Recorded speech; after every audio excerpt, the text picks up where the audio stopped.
नमस्कार।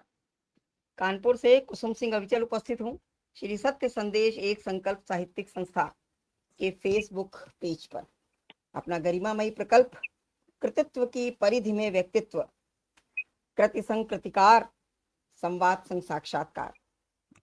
आज इस प्रकल्प की हमारी एकीकृत श्रृंखला 962 और इस 962 श्रृंखला में सभी का स्वागत करती हूँ, अभिनंदन करती हूँ, वंदन करती हूँ। आज स्मृतियों के झरोखों से अतीत के पन्ने, कुछ यादें, कुछ बातें। तो आज हम जिस व्यक्तित्व से आप सभी को रूबरू करवाएंगे, आप सभी के सामने लाएंगे, वो हमारे साहित्य के अनन्य साधक, सर्जना के प्रखर स्वर और लेखन के ऊर्ध्व गगन पर द्युतिमान नक्षत्र के समान साहित्य सिंधु का उमड़ता बादल है। काव्य धरातल पर धुआंधार वृष्टि करता एक सशक्त युवा कलमकार भोपाल से हमारे बीच मनीष बादल जी हैं। तो मनीष बादल जी से आज हम सभी रूबरू होंगे, उनके व्यक्तित्व से, उनके कृतित्व से हम सभी परिचित होंगे। तो मनीष बादल जी को इसके पहले कि मैं आपके समक्ष लाऊं, मैं उनके विषय में कुछ प्रारंभिक बातें बता देना चाहती हूँ कि हमारे मनीष बादल जी भोपाल मध्य प्रदेश झीलों की खूबसूरत नगरी से आते हैं। आप मास्टर ऑफ बिजनेस एडमिनिस्ट्रेशन शिक्षित हैं, यानी MBA हैं और प्राइवेट इंस्टीट्यूशन से स्टेट हेड की पोस्ट पर कार्यरत हैं। लेखन की विधा की बात करें तो हमारे मनीष जी गद्य और पद्य दोनों में उन्होंने लेखन किया है। गीत, गजल, दोहे, मुक्तक और पैरोडी सभी कुछ लिखा है। और इसके साथ साथ गद्य के क्षेत्र में कहानियां, संस्मरण एवं लेख, आलेख सभी कुछ उन्होंने लिखे हैं। और इसके साथ साथ मनीष जी साहित्य में तो उनकी रुचि है ही, क्योंकि हम सभी जानते हैं उनकी कृतित्व के माध्यम से। इसके साथ साथ वो अपने संगीत और संगीत में गायन और वादन दोनों में उनको रुचि है, दोनों में वो अपनी महारत रखते हैं। और इसके साथ साथ वो चित्रकारी में भी अपनी रुचि रखते हैं। तो साहित्य, कला और संगीत तीनों का संगम है। और इन तीनों के साथ साथ वो सामाजिक गतिविधियों में भी रुचि रखते हैं, समाज की कार्यक्रमों में भी वो बराबर अपनी सक्रिय भूमिका में रहते हैं। और इसके साथ साथ उनकी जो विशेष उपलब्धि है, खेल जगत से भी वो दखल रखते हैं। उन्होंने क्रिकेट के भगवान कहे जाने वाले सचिन तेंदुलकर की चालीसा द एंथम उन्होंने लिखी है, जो कि मीडिया हाउस, टीवी चैनल्स और अनेक रेडियो इंटरव्यूज वगैरह में जो उसका वो प्रसारित हुआ है और अनेक समाचार पत्रों में भी प्रकाशित हुआ है। तो इसके साथ साथ अनेक साक्षात्कार जो उनके हुए हैं उनमें भी इनका उल्लेख किया गया है। तो ऐसे हमारे मनीष श्रीवास्तव बादल जी हमारे साथ हैं, तो उनका मंच पर स्वागत करती हूँ और आप सबसे उनको रूबरू कराती हूँ। उनका मंच पर बहुत बहुत स्वागत है। हमारे मनीष बादल जी हमारे साथ हैं, तो आपका बहुत बहुत स्वागत है मनीष जी मंच पर। इसके साथ साथ आपके अनेक प्रकाशन, आपके अनेक रचनाएं प्रकाशित हैं। प्रतिष्ठित राष्ट्रीय पत्र पत्रिकाओं में, समाचार पत्रों में आपकी रचनाएं प्रकाशित होती रहती हैं।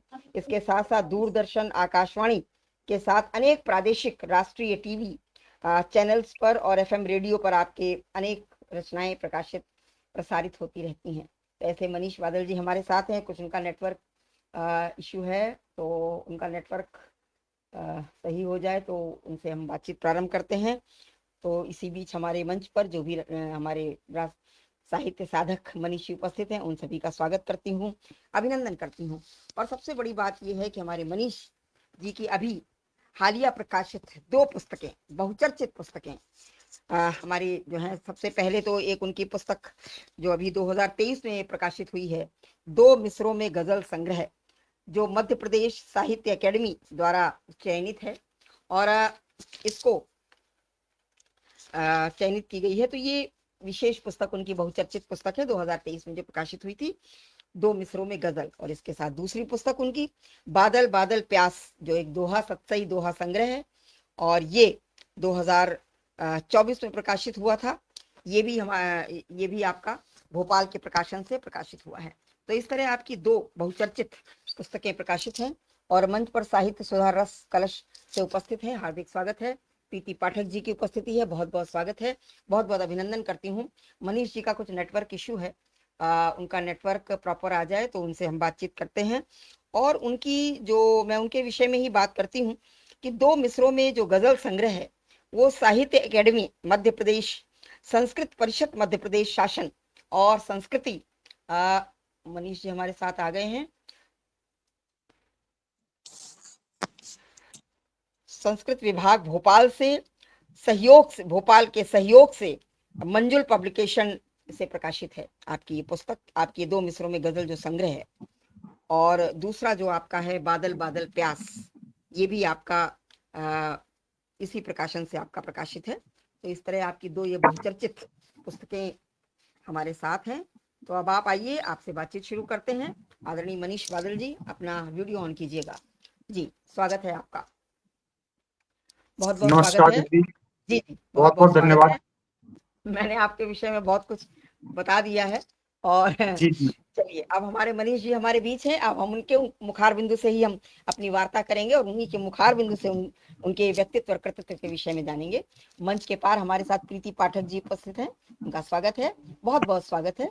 और साहित्य सुधार रस कलश से उपस्थित है, उनका भी बहुत बहुत स्वागत है। सभी का अभिनंदन है, वंदन है मंच पर। तो आइए हम बातचीत का सिलसिला शुरू करते हैं। मनीष जी, सबसे पहले जो हमारे जीवन का प्रारंभिक काल होता है, हमारा बचपन, हमारी शिक्षा, प्रारंभिक शिक्षा और हमारा पारिवारिक, हमारी पृष्ठभूमि, तो इसके विषय में हम जानना चाहेंगे आपसे। जी मनीष जी। बहुत बहुत धन्यवाद दीदी। सबसे पहले आपके मंच पे मुझे ये अवसर मिला है कि मैं यहाँ पे आके अपने जो श्रोता लोग हैं, वो भी बहुत अच्छे साहित्यकार भी हैं उसमें बहुत से, उन सभी के सामने मैं अपनी बात रख पाऊंगा, अपनी कुछ रचनाएं उनको सुना पाऊंगा। तो आपने ये मंच दिया, आपको धन्यवाद, आपकी संस्था को बहुत बहुत धन्यवाद।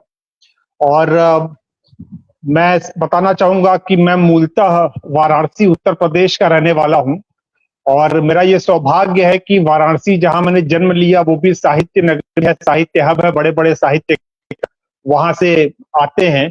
और संयोगवश ऐसा रहा, ये भी मेरा सौभाग्य था कि मैं जब नौकरी में आया, मैंने एमबीए की पढ़ाई की और जब मैं नौकरी में आया तो कई जगह से नौकरी करते करते मेरी पोस्टिंग भोपाल हुई। मैं भोपाल आया और भोपाल भी साहित्य का बहुत बड़ा गढ़ है, यहाँ से भी बहुत बड़े साहित्यकार, चाहे पद्य के क्षेत्र में लीजिए चाहे गद्य के क्षेत्र में लीजिए, यहाँ से निकले हैं। दुष्यंत कुमार जो मेरे आदर्श रहे हैं, जो मेरे प्रेरणा स्रोत रहे हैं, वो भी यहीं से आते हैं। तो ये मेरा सौभाग्य था कि मेरा शुरुआती जीवन बनारस में बीता और उसके बाद जब मैं नौकरी में आया तो मैं भोपाल में रह रहा हूँ पिछले 17 सालों से। और यहाँ पे जो लोगों की संगत हमको मिली है, साहित्यिक जो यहाँ पे पुरोधा है बहुत से, हर क्षेत्र के, हर विषय के, हर विधा के, उनके साथ उठना बैठना होता है तो उससे कहीं ना कहीं अपनी सोच में परिवर्तन आता है, अपनी लेखनी में सुधार होता रहता है। रही बात पारिवारिक पृष्ठभूमि की, तो परिवार मेरा बड़ा परिवार है। मेरे पापा और मेरी माँ है, 5 भाई बहन है हम लोग, सभी लोग अपने अपने नौकरी में अलग अलग जगहों पे रहते हैं। तो संयोगवश मेरी जो सबसे बड़ी दीदी है, वो सबसे छोटी दीदी है जो मुझसे ठीक बड़ी है, वो भोपाल में ही रहती हैं। तो एक भाई बहन यहाँ है, भाई मेरा मुंबई में है, मेरी दीदी एक लखनऊ में है, बनारस में ही है। और पापा मम्मी है, एज काफी हो गई है तो कभी हमारे यहाँ रहते हैं, कभी भाई क्या रहते हैं, कभी दीदी लोग क्या रहते हैं, ऐसे करते हैं हम लोग। बनारस में अपना घर अभी भी है, आना जाना लगा रहता है। शिक्षा की जहां तक बात है, मैंने बताया कि मैंने एमबीए की पढ़ाई की है और उसी कॉर्पोरेट क्षेत्र में हूं मैं।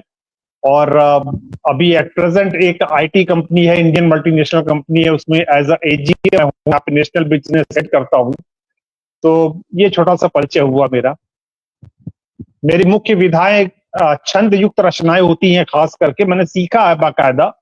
तो गजल, दोहा, गीत, मुक्तक, ये मेरी मुख्य विधा है। वैसे लोगों का कहना है कि जब मैं गद्य में संस्मरण और कुछ कहानियां भी लिखा हूं, बाल कहानी भी लिखा हूं, लघु कथाएं बहुत लिखा हूं, तो लोग कहते हैं कि आप तो मतलब वो कॉम्प्लीमेंट अच्छा होता है, लेकिन कहीं ना कहीं मुझे सोचने पे भी मजबूर करता है। कई कमेंट ऐसे आते हैं कि आप गद्य तो ज्यादा अच्छा लिखते हैं। तब लगता है कि मैं जो पद्य लिखता हूँ वो क्या करता हूँ। तो सभी कुछ है, लेकिन मेरी मुख्य विधा में अगर मैं बोलूं तो गजल और दोहे मेरी मुख्य विधा है। बिल्कुल, आपकी गजल और दोहों के जो ये निकले बहुचर्चित पुस्तकें हैं, दोनों पुस्तकें मेरे पास हैं सौभाग्यवश ये जी। 2 मिसरों में गजल और बादल बादल प्यास, ये दोनों पुस्तकें मेरे ये पास दोहा सन। हैं। जी, दोहा संग्रह, बादल बादल प्यास, दोहा सतसई और ये गजल संग्रह, ये दोनों। तो मुख्य विधा आपकी ये है, बिल्कुल। जी। आपने साहित्यिक यात्रा आपकी मनीष जी कब प्रारंभ हुई? कब से आपकी साहित्यिक यात्रा प्रारंभ हुई और कैसे प्रारंभ हुई? क्या पारिवारिक ऐसा वातावरण था या कहाँ से प्रेरणा मिली जो आपने साहित्यिक यात्रा कब से प्रारंभ की आपने? जी। देखिए, साहित्यिक यात्रा मेरे घर में संगीत का माहौल था। साहित्य का ज़्यादा नहीं था, थोड़ा बहुत पढ़ाई पढ़ते थे लोग, साहित्यिक किताबें पढ़ते थे, बहुत ज़्यादा नहीं था, लेकिन संगीत का अच्छा माहौल था। साहित्य पहले मैं भी सोचता था कि मेरे अंदर कहाँ से आया, आज भी सोचता हूँ, लेकिन कहीं से कह सकते हैं कोई जड़ होगी कहीं से। हम लोग अगर देखा जाए तो मुंशी प्रेमचंद जी का लमही जो है वो मेरे बनारस में जो मेरा घर है वहां से 3 साढ़े 3 किलोमीटर की दूरी पर है। तो कुछ रिश्तेदारी वहां से भी, हमारा जड़ एक ही है, लेकिन मैं उसको कभी कोट नहीं करना चाहता हूं कि वो लोग कहाँ गए, हम लोग कहाँ गए, कहीं ऐसा टच नहीं है ज्यादा। लेकिन हाँ, उनके परिवार के बहुत से लोगों से हमारा 1 to 1 बाद में संबंध हुआ। और मेरे पापा के जो दोस्त थे वो नरेंद्र नाथ श्रीवास्तव, वो मुंशी प्रेमचंद जी के खास ब्रांच से थे। तो इस तरह से हम लोग का टच था वहां से, लेकिन लेखन वहां से आया कि कहाँ से आया नहीं मालूम है। लेकिन जो जनरली क्या होता है, बच्चे जब 10th 11th में पहुंचते हैं तो कुछ कुछ तुकबंदी करना शुरू कर देते हैं। तो मैंने भी शायद उसी समय कुछ तुकबंदियां शुरू की थी। और वैसे देखा जाए तो कुछ और ही कारण होता है लोगों को, कहीं कहीं कुछ उम्र बढ़ती है, कुछ नए अनुभव होते हैं, हार्मोनल चेंज होते हैं, तो कुछ कुछ चीजें समाज में देख रहे हैं, कोएड शुरू होता है, तो कुछ चीजें होती है वहां से। लेकिन मेरा वैसा नहीं था कुछ भी। मैं पहले बताया हूं शायद कि मैं फेल हो गया था एक्चुअली। मैं पढ़ने में बहुत अच्छा था शुरू से, लेकिन साइंस मुझे दिलवा दिया गया, जबकि मेरा साइंस में रुझान नहीं था। और हम लोग के समय में पेरेंट्स सोचते थे कि बच्चा मेरा डॉक्टर बन जाए या इंजीनियर बन जाए, तीसरा विकल्प नहीं होता था कोई। तो मुझे मेरे पेरेंट्स ने साइंस दिलवा दिया, क्योंकि मैं पढ़ने में मेधावी था, टॉपर था क्लास का। लेकिन जब 11th में मैं आया तो 11th में जो सब्जेक्ट्स पढ़ने पड़े मुझे, फिजिक्स, केमिस्ट्री, मैथमेटिक्स, तो ये सब मुझे भूत की तरह डराते थे। तो किसी तरह से करके मैं कुछ तो निकाला, लेकिन केमिस्ट्री में फेल हो गया 1 नंबर से केवल। तो उसी हताशा में मैंने पहली कविता लिखी थी। और कहीं ना कहीं अपने आप को समझाने के लिए भी लिखा था मैंने। और वो कविता मेरी जब कॉलेज के मैगजीन में छपी, वो छप नहीं रही थी, मेरे प्रिंसिपल ने उसको रिजेक्ट कर दिया कि ये तो किसी बड़े ने लिखवाया, बड़े ने लिखा हुआ है, बच्चे का लिखा हुआ नहीं है। लेकिन वो मैं जानता था और मेरे भगवान जानते थे, ये तो मेरा लिखा हुआ है। तो पहले तो मैं बड़ा अपसेट हुआ, बाद में मैं खुश भी हुआ कि मैं इतना अच्छा लिख रहा हूं कि मेरे प्रिंसिपल को बिलीव ही नहीं हो रहा है कि मेरा लिखा हुआ है। तो बाद में वो छपी, मैंने उनको कन्विंस किया और उसको लोगों ने पढ़ा और बहुत तारीफ हुई। तो तारीफ हमेशा आपको मोटिवेट करता है कुछ अच्छा करने के लिए। सकारात्मक बातें अगर होती हैं आपके लेखन को लेकर, किसी भी क्षेत्र में कोई बच्चा अच्छा कर रहा तो उसकी तारीफ करिए, उस तारीफ से बहुत मोटिवेशन होता है। मुझे भी ऐसे ही हुआ, तो मुझे फिर लगा कि कुछ लिखा जाए, फिर टूटी फूटी तुकबंदी करके लिखने लगा। और फिर ऐसे शौक बढ़ता गया। फिर जब मैं ग्रेजुएशन में आया तो दुष्यंत कुमार की गजलें मुझे पढ़ने को कहीं मिली, मैंने पढ़ा उनको। तो मुझे लगा कि मतलब गजल तो बड़ी अच्छी चीज है, 2 पंक्तियों में बड़ी गहरी बात होती है। फिर मैंने कुछ बिना सीखे कुछ गजल नुमा कुछ लिखना शुरू कर दिया। तो दोस्तों को बड़ा पसंद आया कुछ। और किसी ने कहा, जो दुष्यंत कुमार को पहले से जानते थे, कि तुम तो बहुत अच्छा लिखते हो, कुछ दुष्यंत कुमार जैसा दिखता है। तो मैंने पूछा दुष्यंत कुमार कौन है? तो उसने कहा, अरे तुम गजल लिखते हो, तुमको दुष्यंत कुमार नहीं पता है? मैंने कहा नहीं, मुझे नहीं पता है। फिर उसने मुझे दुष्यंत कुमार के बारे में बताया, मैंने पढ़ा उनको, तो मुझे कहीं से फिर लगा कि अब सीखना चाहिए। फिर लोगों ने सिखाया नहीं, मैं बहुत भटका। बाद में मेरे एक गुरु बनारस में मिले, मेयार सनही साहब, बहुत बड़े उस्ताद हैं गजल के। उन्होंने कुछ चीजें मुझे सिखाई। फिर जब मैं भोपाल आया तो भोपाल में जहीर कुरैशी बहुत बड़ा नाम है, उनके संगत में रहा कई सालों तक। तो फिर इस तरह से बाकायदा सीख करके आया हूं, चाहे वो गजल हो, चाहे दोहा, गीत, मुक्तक, कुछ भी हो, मैंने उसको सीखा है। वाह। वाराणसी से आप बिलोंग करते हैं, बचपन आपका वाराणसी में बीता है, शिक्षा दीक्षा भी शायद वहीं हुई होगी। जी जी, पूरा वही वाराणसी, बनारस हिंदू यूनिवर्सिटी से ग्रेजुएशन है। जी, BHU से। तो बहुत अच्छा। और आपने इसके विषय में, आपने जो ये पुस्तकें आपकी हैं, 2 मिसरों में गजल और बादल बादल प्यास, इसमें मैंने आपका अपना जो पूर्ववाक पढ़ा है, आपकी अपनी बात जो पढ़ी है, उसमें आपने इन सब का उल्लेख भी किया है कि जो है इनका दुष्यंत कुमार जी का, जिनसे आप प्रभावित हुए हैं, आपने उनको फिर अपना गुरु माना है। और जो बनारस में जिनका अभी आपने नाम लिया, जो गजलकार हैं, तो वो आपके शुरुआती में आप उन्हीं को आपने उनको गुरु मान के उन्हीं को फॉलो किया है, उन्होंने ही आपको जो है शिक्षा दीक्षा दी है। बिल्कुल। तो साहित्यिक यात्रा आपकी, आपने जैसा बताया कि जब आपने, कहते हैं कि ना, जब जब तक कोई घटना नहीं घटती है, कैसी भी घटना हो, जैसा आपने बताया कि कुछ हार्मोनल चेंजेस होते हैं, कभी कभी उस समय अगर अपनी लेखनी में लिखने की सामर्थ्य होती है तो लिख जाता है, नहीं होती है तो नहीं लिखता है। लेकिन आपने भी जो आपने अपनी जो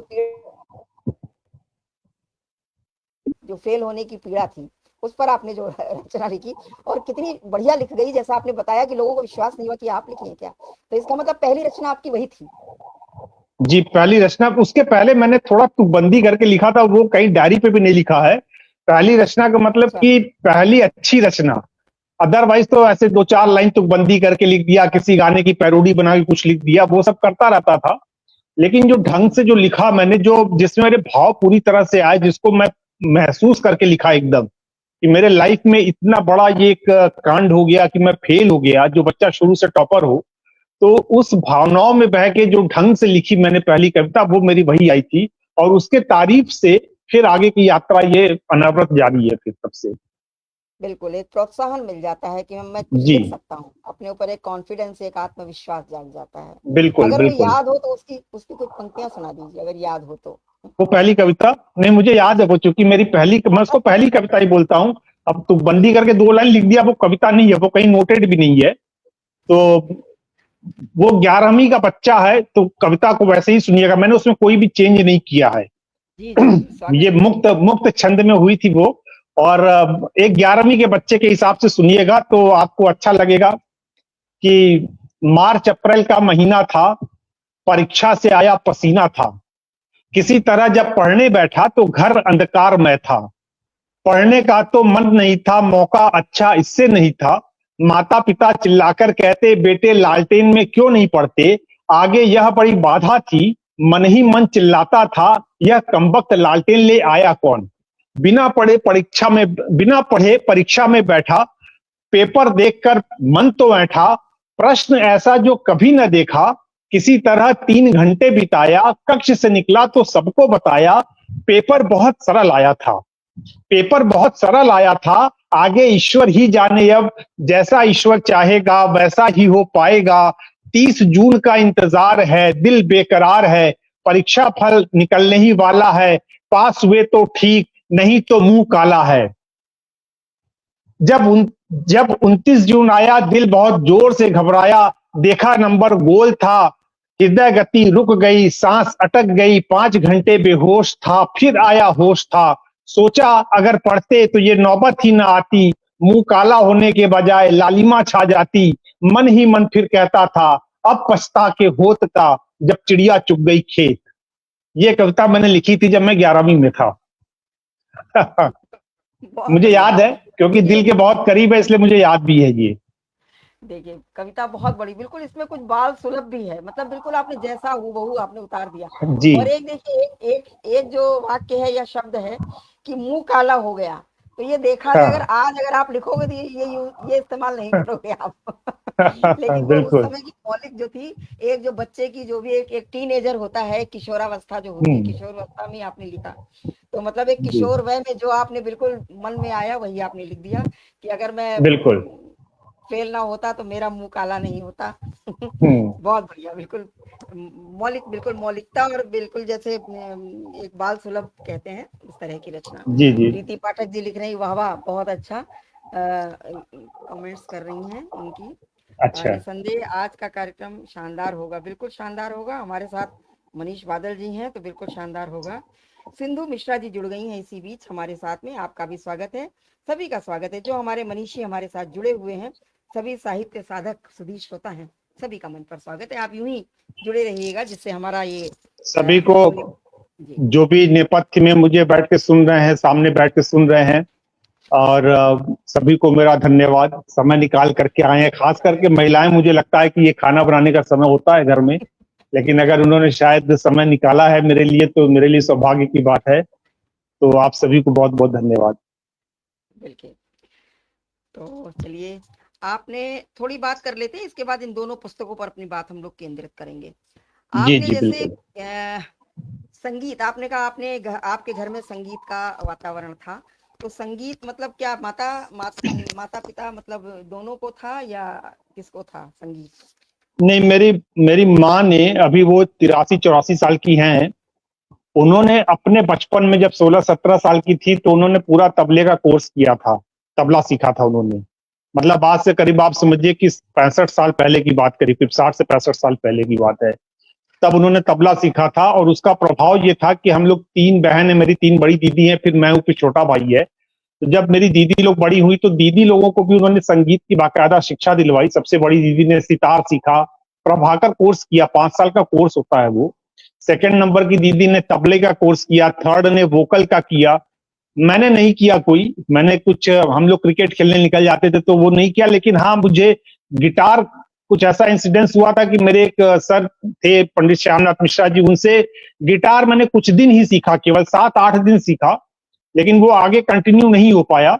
लेकिन उनसे मेरे पारिवारिक संबंध थे, तो वो जब कभी अपना गिटार उन्होंने मुझे गिफ्ट कर दिया था कि गिटार में तुम अच्छा बजा रहे हो, तो ये गिटार तुम रखो, मैं सिखा नहीं पा रहा हूँ अब अपनी व्यस्तता के कारण, तो जब कभी भी मैं आऊंगा तो तुमसे पूछूंगा, सुनूंगा, सिखाऊंगा। तो वो गिटार हवाईयन गिटार होता है, जो गिटार का ओरिजिन वहीं से हुआ, तो वो गिटार मैं थोड़ा बहुत बजाता हूँ।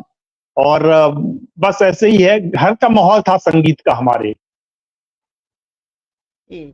और आपको गायन का भी शौक था, गायन और वादन दोनों? जी, थोड़ा बहुत गा लेता हूँ। मैं अपने आप को गायक नहीं मानता हूँ, लेकिन हाँ मुझे शौक है, गाता हूँ मैं। तो गायन मतलब क्या फिल्मी गीत गाते हैं या अपने स्वरचित गीत? मतलब स्वरचित गीत तो आप पढ़ते नहीं, ही होंगे अक्सर, तो स्वरचित तो आप गाता ही हूँ, स्वरचित तो जो भी मेरे गीत गजल हैं, दोहे हैं, वो मैं गा के ही सुनाता हूँ। अभी तो होगा हम तो मैं सुनाऊंगा यहाँ वो पे। हम सब सुनते लेकिन हैं मैं जी। फिल्मी गीतों में, पुराने जो गीत होते हैं, खास करके मुकेश के जो गीत होते हैं, मैं वो सुनाता हूँ। अभी आज ही मेरे जीजा जी हैं जो भोपाल में दीदी रहती हैं, वो रिटायर हुए हैं 31 जुलाई को। तो एक बहुत बड़ा इवेंट उन्होंने अभी किया था यहाँ पे विज्ञान भवन में, आज वो इवेंट था, वहां से मैं फिर यहाँ आ रहा हूँ। मतलब एक और कार्यक्रम में गया, मध्य प्रदेश लेखक संघ के बैनर तले एक कार्यक्रम था, वहां से फिर ये बहुत हेक्टिक शेड्यूल रहा है। तो मैं जीजा जी के उस विदाई समारोह में मैंने वहां पे 2 गाने मुकेश के गाए हैं, और जिस तरह से पब्लिक अरे ने वंस मोर किया तो मुझे लगा कि शायद मैंने अच्छा गाया है वहां पर। वाह! चलिए, तो यहाँ भी कुछ सुना दीजिए, एक आध मतलब अंतरा सुना दीजिए, हम लोग ये वंस मोर कहेंगे। और मंच में मधु प्रधान जी उपस्थित हैं, हमारे कानपुर की वरिष्ठ गीतकार हैं। बहुत बहुत स्वागत है दीदी जी, आपका। बहुत बहुत स्वागत है आपका। तो फिल्मी गीत का अंतरा सुनाऊं मैं आपको? हाँ, एक अंतरा सुना दीजिए, जब आपने कहा वहाँ अच्छा, वंस क्या? मोर हो गया, हाँ नहीं, तो हमें भी मैं सुना एक दूंगा। बढ़िया कैरियोके पे, कैरियोके पे होता है तो अच्छा वैसे ही लगता है, सुना बिना दीजिए, उसके। अच्छा, कैरोके नहीं, वैसे ही सुना दीजिए, वैसे ही सुना दीजिए, कोई भी एक चलिए, जो जो थोड़ा मैंने आज फोक सुनाया है, थोड़ा और अंतरा। जी। हाँ, आज जो सुनाया है, 3 गाने मैंने सुनाए हैं, तो मैं एक उसमें से सुना देता हूँ। एक क्योंकि अंतरा। उनके विदाई समारोह का था तो मैं उनको समर्पित किया, कि जिस डिपार्टमेंट में थे, गवर्नमेंट डिपार्टमेंट में, मैंने उस उनके स्टाफ की तरफ से अपनी जीजा जी को समर्पित करके ये गीत सुनाया था। हेमंत कुमार की आवाज में है। बेकरार करके हमें यूं न जाइए, आपको हमारी कसम लौट आइए। बेकरार करके हमें यूं न जाइए, आपको हमारी कसम लौट आइए। देखिए वो काली काली बदलियां, जुल्फ की घटा चुरा न ले कहीं, चोरी चोरी आके शोख बिजलियां, आपकी अदा चुरा न ले कहीं। यूं कदम अकेले ना आगे बढ़ाइए, आपको हमारी कसम लौट आइए। बेकरार करके हमें यूं न जाइए, आपको हमारी कसम लौट आइए। एक बंद सुना वाह! दिया मैंने, एक पैराग्राफ। निसंदेह ये तो वंस मोर वाला है बिल्कुल। बहुत बढ़िया। और सब मधु प्रधान जी कह रही हैं बहुत सुंदर, वाह वाह कह रही हैं, स्वागत कर रही हैं आपका। चलिए, बहुत बढ़िया। और आपने सचिन तेंदुलकर आपकी के आवाज लिए थोड़ी जो रुक आप रही है मेरी तरफ। मेरी आवाज अच्छा, मैं देखो इसको पास में करके बोलती हूँ। आपने सचिन तेंदुलकर जी के ऊपर जो चालीसा लिखा है, जो उसका द एंथम, इसके विषय में हम जानना चाहेंगे। ये आपने किससे आपका नेटवर्क आज मनीष जी का दिक्कत कर रहा है। मंच पर सभी का स्वागत है, बहुत बहुत अभिनंदन है। आज नेटवर्क मनीष जी का कुछ सिग्नल स्लो हैं, बाहर हो गए हैं। बहुत ही बहुमुखी व्यक्तित्व हैं हमारे मनीष जी, और बहुत ही सुंदर अभी फिल्मी गीत सुनने को मिला उनसे। कुछ नेटवर्क इश्यू है मनीष जी के साथ में, सिग्नल्स वीक हैं कुछ। जी कुछ नेटवर्क का इश्यू है, पता नहीं हाँ, मेरी आवाज नेटवर्क जा रही है इश्यू कि नहीं ठीक से आपकी तरफ। नहीं, आपकी आ रही है बराबर, लेकिन जैसे आपको नहीं, हमारी नहीं आ रही, तो कुछ नेटवर्क आपका, कुछ सिग्नल्स जो है वो कुछ स्लो है, वीक हैं सिग्नल्स कुछ। चलिए कोई नहीं, आपकी आवाज आ रही जी हमारी जी। आवाज आ रही है आपको। जी, तो मैं कह रही थी, जो आपने सचिन तेंदुलकर जो है उस पर जो आपने चालीसा लिखी है, द एंथम, ये आपने किन परिस्थितियों में लिखी? आपका खेल में भी रुझान होगा निश्चित ही, तभी आपने ये लिखी, और ये मैं फिर से तमाम जो मीडिया हाउस। मैं फिर से जी, बाहर होके फिर से कनेक्ट कर रहा हूँ। नहीं, आपकी आवाज आ रही है, आप जुड़े रहिए, आप बताइए, आपकी आवाज आ रही है बराबर। अगर आपने मेरी बात आप तक पहुंच गई है तो आप बातचीत हमारी हो सकती है। मनीष जी का नेटवर्क इशू है कुछ। आवाज आ रही थी स्पष्ट मनीष जी आपकी।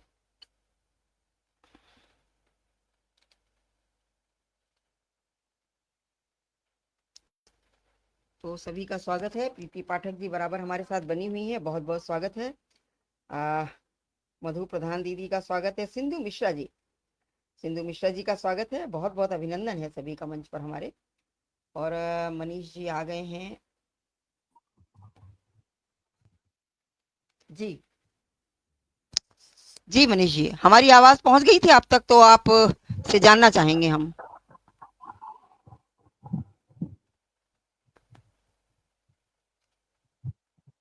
नेटवर्क नहीं है मनीष जी।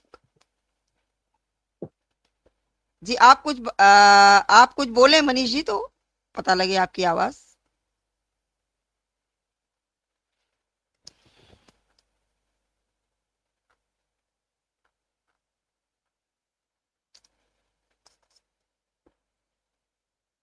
नेटवर्क इश्यू होता है तो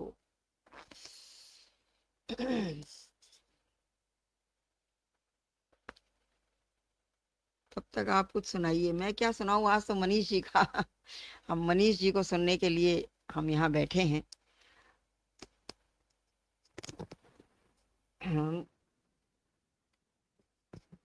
मनीष जी आ रहे हैं, उनके कुछ सिग्नल्स वीक हैं, बार बार बाहर हो रहे हैं मनीष जी।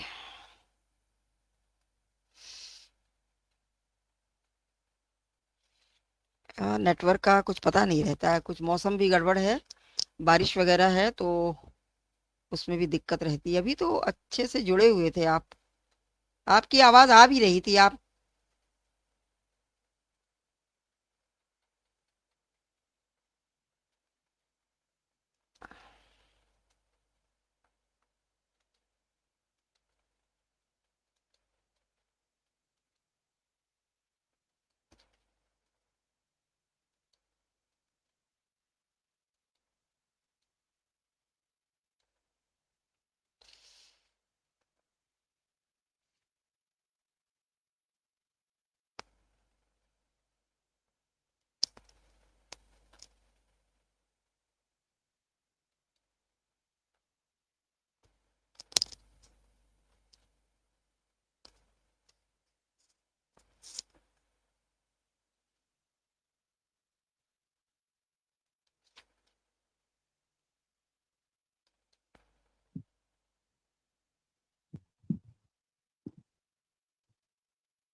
देखिए अभी आवाज आ रही है आपको?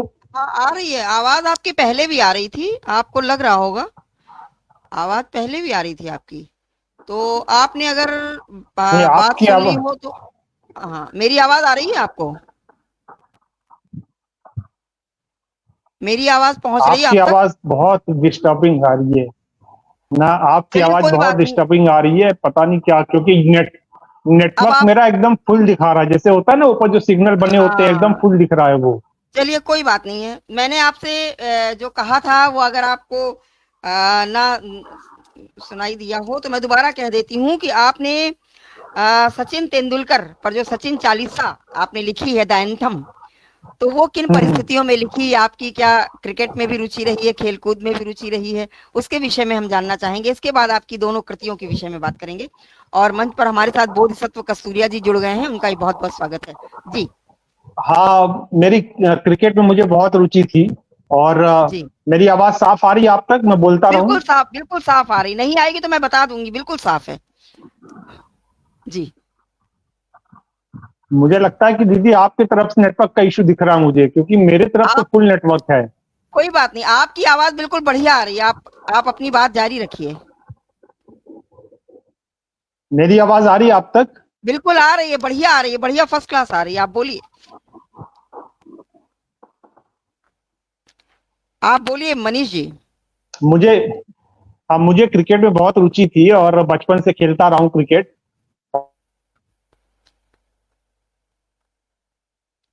नेटवर्क मनीष जी का ही कुछ स्लो है, तभी उन्हें आवाज डिस्टर्ब कर रही है।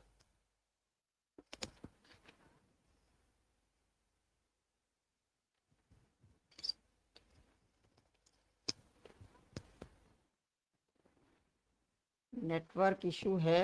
बोधिसत्व कस्तूरिया जी का स्वागत है, बहुत बहुत अभिनंदन है, सभी का स्वागत है।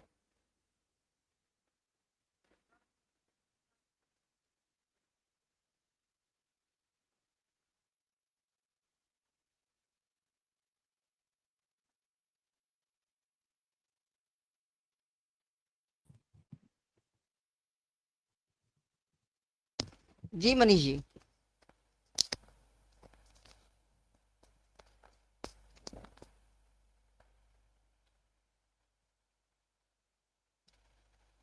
मनीष जी अपनी बात रखिए।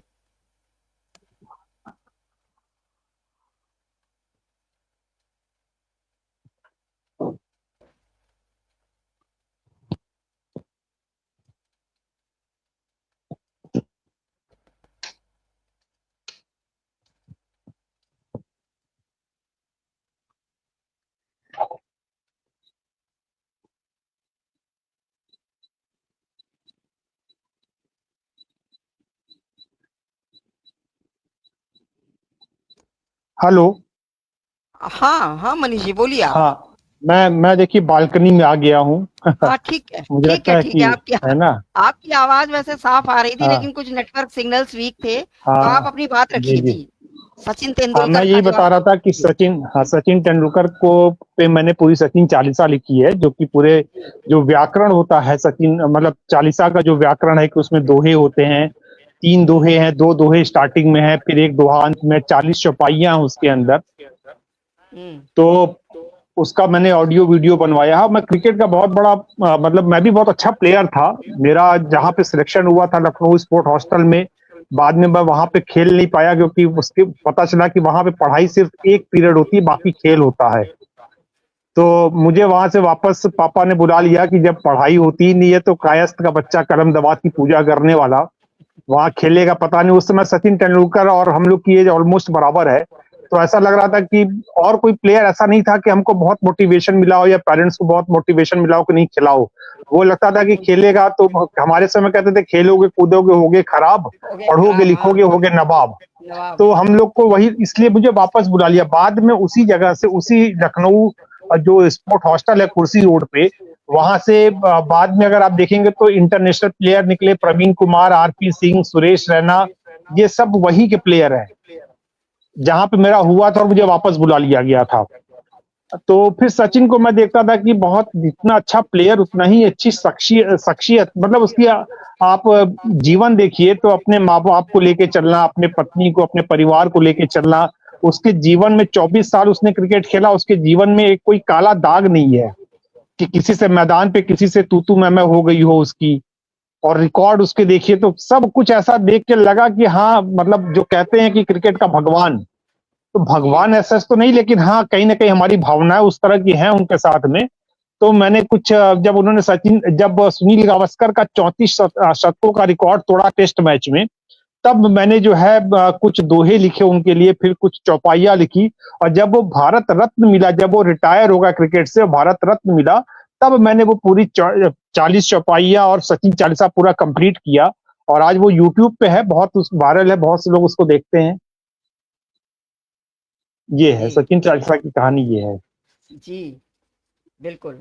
साहित्य, संगीत और खेलकूद और चित्रकारी भी आपने की है, आप चित्रकार भी रहे हैं। तो चित्रकारी का कहाँ से आपको जो है आपके अंदर कहाँ से ये अंकुरण हुआ, मुझे बीजांकुरण? चित्रकारी भी बहुत पसंद है। जी मैं दीदी भाई बताऊं ना कि कई बार लोग मुझसे पूछते हैं कि आपकी हॉबी क्या है। तो मैं सबसे ये कहता हूं कि अगर आप ये पूछो कि आपकी हॉबी क्या नहीं है, तो मेरे लिए ज्यादा आसान है, क्योंकि मैं सब चीज थोड़ा थोड़ा करता हूँ। मुझे चित्रकारी भी बहुत पसंद थी, तो मैं चित्रकारी भी बहुत सी किए हैं मैंने। और फिर छूट गया था, फिर लॉकडाउन में बहुत सा किया, करके डाला, तो मतलब ऐसे लोगों ने भी तारीफ की जिनका नाम लिम्का बुक ऑफ रिकॉर्ड्स में भी है चित्रकारी को लेकर के। उन्होंने कहा कि जब मेरी छोटी बहन जैसी है क्षमा कुलश्रेष्ठ, उसकी वो आप कभी देखे उसकी चित्रकारी, तो एपीजे अब्दुल कलाम तक ने उसको तारीफ की है उसके ड्राइंग की। जब मैंने वाह, फेसबुक पर डाला था उसको, तो उसने, मेरी छोटी बहन है, वो बिट्टी बोलता हूँ मैं घर पे उसको, तो उसने बस हल्की सी तारीफ लिख दी, बहुत अच्छा। तो मैंने उससे बाद में पूछा, हमने कहा बिट्टी अच्छा नहीं था क्या? तो बोली नहीं अच्छा था। तो उसको ये नहीं लगा कि मैंने उसको बाई हैंड बनाया है, वो ये समझ रही है कि मैंने कुछ ऐसे ही कहीं से प्रिंट लेके, तो उसने कहा कि बनाया आपने? हमने कहा हाँ। तब वो सरप्राइज हुई। तो मतलब मुझे शौक है, लॉकडाउन में मैंने वो शौक पूरा किया। और कुकिंग का मुझे शौक है, मतलब इंडियन खाना हो, चाइनीज खाना हो, ये सब मुझे बहुत पसंद है, बनाता हूँ। क्योंकि खाने का शौक है, तो किसी पे डिपेंडेंसी ना रहे, तो खुद ही बना लो, खुद ही खा लो।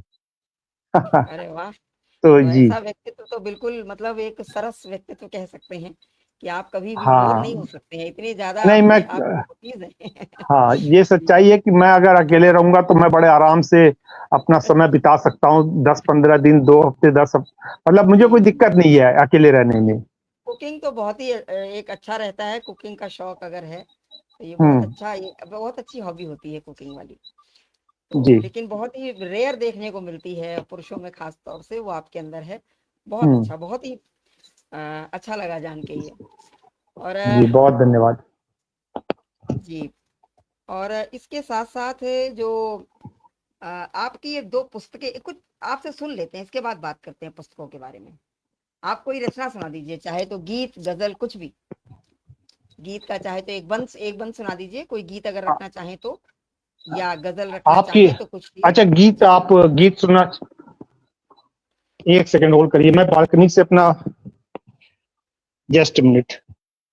अच्छा, नहीं जो याद हो सुना दीजिए, कोई ऐसा नहीं है, ये तो जस्ट हमारी हाँ हाँ। वार्तालाप है। जी, अच्छा लगता है, थोड़ी सरसता आ जाती है कुछ सुनने को एक, हमारे। हाँ, एक गीत मैं सुना देता हूँ, जी, अभी नया इसका गीत है मेरा। और एक बंद सुनाइए, हाँ इसके बाद हाँ। हम बात करते हैं फिर, हाँ, पुस्तक के विषय हाँ में। ठीक है। एक एक बंद सुना देता, 2 बंद सुनाता हूँ, पहला और अंतिम बंद जी सुनाता हूँ, ताकि उसके जी जी निष्कर्ष जी, में पहुंचे। स्वागत है, हाँ। स्वागत है। तुम इस संशय में मत रहना, निज जीवन पतवार करोगे। वाह, तुम इस संशय में मत रहना, निज जीवन पतवार करोगे। हद से ज्यादा जज्बाती हो, हद से ज्यादा जज्बाती हो, तुम खुद को मझधार करोगे। तुम इस संशय में मत रहना, निज जीवन पतवार करोगे। सबके दुख में नीर बहाना आज हंसी का कारण होता, आंख चुरा कर पिंड छुड़ाना, आंख चुरा कर पिंड छुड़ाना, दुख का आज निवारण होता। इनके उनके में उलझे हो, इनके उनके में उलझे हो, तुम जीवन दुश्वार करोगे। हद से ज्यादा जज्बाती हो, तुम खुद को मझधार करोगे। चलिए एक ही बंद सुनाता हूँ क्योंकि समय बहुत हो गया, मैं देख रहा हूँ 45 मिनट होने को आ गया ऑलरेडी, डिस्टर्बेंस बहुत था। जी, थोड़ा डिस्टरबेंस रहा है तो टाइम थोड़ा खराब हुआ है। हाँ बहुत सुंदर गीत है, तुम इतने जज्बाती हो, बहुत ही प्यारा गीत है, भाव भरा गीत है बिल्कुल। और निसंदेह कभी अवसर हुआ तो पूरा गीत सुनेंगे, कभी एकल रखेंगे जी आपका जी तो। बिल्कुल। अब चलती हूँ थोड़ा पुस्तकों के विषय में, जो आपकी बहुचर्चित पुस्तकें हैं निसंदेह। सबसे पहले चलती है जी दो मिसरों में गजल संग्रह, ये पुस्तक मेरे पास हाँ है। हाँ हाँ जी तो ये पुस्तकें मुझे सौभाग्य मिला है, भोपाल में आपसे मिलना हुआ, मुलाकात हुई, और ये दोनों पुस्तकें मेरे पास हैं सुरक्षित, और इनको मैंने कई कई बार पढ़ा है। तो इनके सारे जी। पन्ने फोल्ड किए हुए हैं मैंने। हालांकि बादल हम्म। बादल प्यास पे परिचर्चा भी मैंने इस बादल बादल, हाँ, बादल बादल प्यास पे शायद परिचर्चा हो चुकी है इस मंच पर, या दो मिसरों पर हुई है, एक पुस्तक पर हुई है आपकी। शायद जी, 2 मिसरों पे हुई है पहली पुस्तक दो पे मिसरों, शायद। क्योंकि ये पहली पुस्तक है, ये आपकी हाँ 2023 में जी प्रकाशित हुई हाँ है। जी हाँ जी तो हाँ, बिल्कुल। बादल बादल जब आपने मुझे दी थी तब इसका लोकार्पण नहीं हुआ था। नहीं दो हुआ था मिसरों, उस समय तक। जी जी जी। बिल्कुल। तो चलिए दो मिसरों में गजल संग्रह, इस पर बात करते हैं। ये आपका विशेष हम्म। गजल संग्रह दो मिसरों में गजल, तो ये आपने ये दो मिसरों में गजल, ये कहाँ से आपके मस्तिष्क में ये विचार कौंधा कि दो मिसरों में गजल लिखी जाए? एक एक मतलब अपने में विशेष है ये आपकी जो गजल संग्रह है आपका। जी 2 मिसरों में तो शीर्षक है इसका। आप देखिए कि गजल के जो शेर होते हैं 2 मिसरों में होते हैं। मिसरा मतलब पंक्ति। जी तो जी जी 2 जी। पंक्ति का एक शेर होता है। 5 आपकी 6 पूरी 7 जो 8 है, शेर। हाँ, 5 आपकी 7 पूरे में शेर या केवल दो दो यहाँ शेर ही हैं आपके पूरे किताब में। दो मिसरों में हाँ, गजल माने आपके दो दो ही पंक्तियों में आपके हैं पूरी पुस्तक में। वो शेर तो 2 ही पंक्तियों में होता ही है, तो 2-2 जी जी पंक्तियों के सारे शेर जो होते हैं वो 7-8 शेर मिलकर के एक गजल होती है। तो ये जी जी 80 गजलों का संग्रह है जिसमें कि 5 शेर तो शायद हैं कम से कम सभी में, और 7-8 शेर 9 शेर भी हो सकते हैं। तो ये 80 गजलों का संग्रह है, और 2 मिसरों में मैंने नाम इसका शीर्षक इसलिए रखा कि शेर 2 मिसरों में होता है, इसलिए मैंने 2 मिसरों में रखा। और इजी है, लोगों को याद हो जाता है बहुत आसानी से, जबान पे आसानी से चढ़ जाता है ये शीर्षक। और इस किताब के बारे में बस बताना चाहूंगा कि ये किताब मेरी बहुत वायरल हुई, और 2023 में इसका पहला संस्करण आया, और इतना लोगों ने इससे प्यार दिया, मुझे प्यार दिया, कि 2024 में ही इसका दूसरा संस्करण दिया गया। बहुत बिकी, और न कि सिर्फ भारत में बिकी बल्कि हिंदी भाषी जो होते हैं वो पूरे दुनिया में फैले हुए हैं। आप अमेरिका जाइए, चाहे इंग्लैंड जाइए, चाहे ऑस्ट्रेलिया जाइए, चाहे साउथ अफ्रीका जाइए, आपको सब जगह मिलेंगे। तो ये इंडिया के बाहर इन कंट्रीज में जो नाम लिए मैंने, इन सब जगह पे ये डॉलर में और यूरो में बिक रही है। दोनों किताबें इनफैक्ट मेरी बिक रही हैं वहां पे। अभी आपने गजल की किताब की बात की तो मैं उसका बता रहा हूँ, दोनों किताबें मेरी पूरे देश के बाहर भी बिक रही हैं, और बहुत अच्छा रिस्पॉन्स है इसका। इस किताब जी, पे बड़ा मेरा सौभाग्य है कि आज के समय में मैं कह सकता हूं, हमारे बचपन के समय से अभी तक, जो अशोक चकधर जी का नाम सब जानते होंगे, पद्मश्री अशोक चकधर, उन्होंने इस किताब की भूमिका लिखी है। सुरेंद्र शर्मा पद्मश्री हैं, जो 4 लाइना सुनाते हैं, उन्होंने भूमिका लिखी है अपनी। अंजुम रहबर जो देश की सबसे बड़ी शायरा मैं मानता हूं, उन्होंने लिखी है। आलोक त्यागी जो दुष्यंत कुमार जी के बेटे हैं, उन्होंने लिखी है। बहुत बड़े बड़े लोगों ने। तो जी उन लोगों ने मेरी किताब को पढ़ा, उसकी गजलों को पढ़ा, और अपने शब्द उसमें 2.5 पेज 3 पेज में लिखे हैं उसके अंदर। तो ये मेरा जी सौभाग्य है कि सबका मुझे स्नेह मिला, और किताब को मतलब बहुत चर्चित हुई, बहुत बिकी ये हर जगह पे। जी जी, मतलब बिल्कुल मैंने भी पुस्तक जो ये मेरे पास है, इसमें करीब 8 लोगों की शुभकामनाएं आपको मिली हुई हैं। हाँ हाँ, तो इसमें जो है, ये इसमें आपने 116 पेज की ये पुस्तक है, और इसमें 80 शीर्षक आपने बनाए हैं, 80 80 80, हाँ गजलें 80 हैं इसके अंदर, बिल्कुल। और उसी उसी में आपने जो है ये फिर ऊपर बाहर शीर्षक नहीं है, वो आपने पेज वाइज लिखे हैं। मतलब एक हाँ जी। बड़ी व्यवस्थित सुव्यवस्थित आपकी पुस्तक है।